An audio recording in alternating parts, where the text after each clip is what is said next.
So now we're going to talk about an important chord, a foundational chord, and it's one that'll be grouped together with all these in-depth ones that I've done so far. There's a couple main things you can do to make this easier.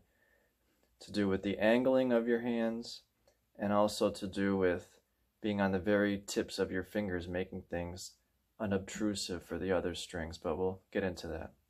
So this is the chord C. So when I made the thumbnail, I was not at an angle like this. I was showing you what not to do. Okay, and I'm on the very tips. So let's start out. First finger pressing down on the first fret on the second string. Second finger is here pressing down on the second fret on the fourth string. And my third finger is pressing down on the third fret on the fifth string. Okay, just at an angle like this. Now my thumb, for a beginner, you can work out just having the thumb on the back of the neck, because this is more advanced, having the thumb drooping over this way.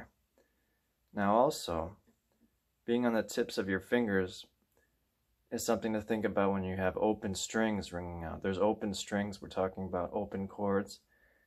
And when you have open strings, you want to make sure that these fingers here are not drooping over, unnecessarily muting strings.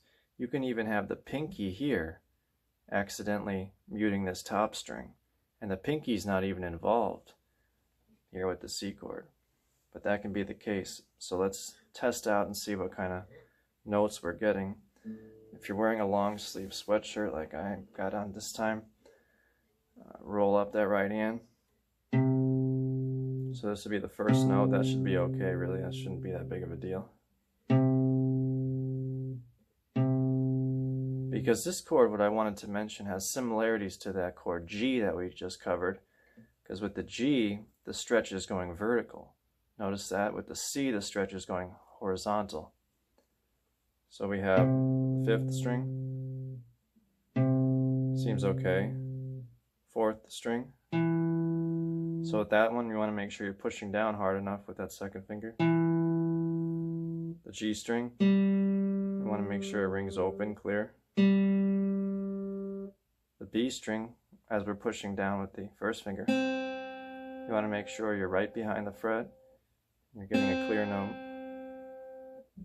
And then the high E, and like I said, that note needs to be clear on its own. Honestly, I play guitars with the neck profile that just can't stand the C chord. The neck on your guitar means a lot when it comes to, for some reason, this chord in particular. So pick out the notes.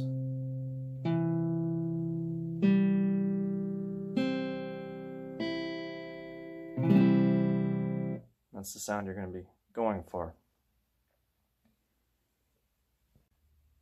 So you can see now when I take this shape off, because it's at an angle, you can just quite easily put it right back on and keep that angle.